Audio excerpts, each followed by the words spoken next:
Welcome back to our channel. Today we're diving deep into the world of squatting, no pun intended, as there's this general belief that a deeper squat is always superior. However, we're going to challenge this notion based on evidence, of course, in order to discuss if the deeper squat is always a better option or not. A perfect example for today's topic is the study where they compared a deep squat group to a normal squat group. The goal was to measure hypertrophy for the quadriceps, inner thighs, and glutes. The main difference between both groups is that the deep squat group squatted till 140 degrees of knee flexion, whereas the normal squat group squatted till 90 degrees of knee flexion. Since most of you care about the results, let's check them out. So first, for the deep squat group and normal squat group, they experienced similar hypertrophy or muscle growth for the quadricep muscles. However, the deep squat group experienced more hypertrophy for the adductors and the glutes.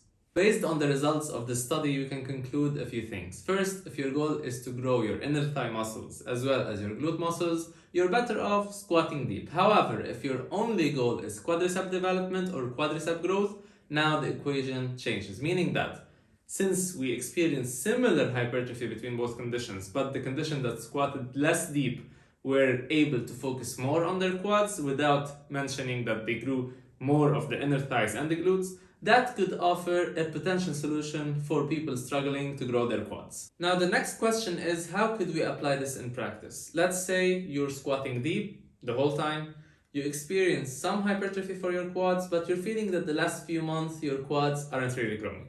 One technique adjustment that you can use is basically squatting less deep in terms of hip flexion, so not going all the way down, but still maximizing knee flexion or basically moving the knee over the toe as much as possible in order to stretch the quads. This way you will be able to use less adductors and less glutes while biasing or focusing mostly on your quadricep muscle.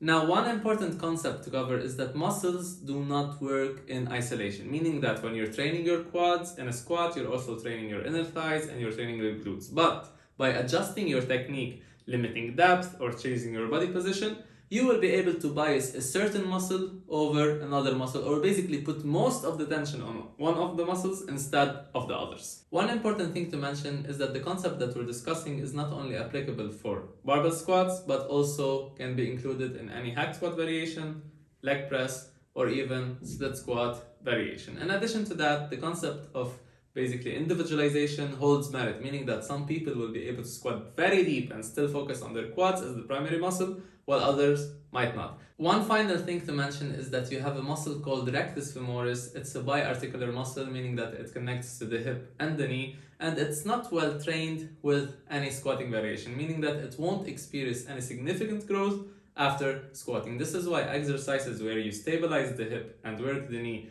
in flexion and extension, such as the leg extensions and sissy squats, are of high importance in order to maximize your quad development.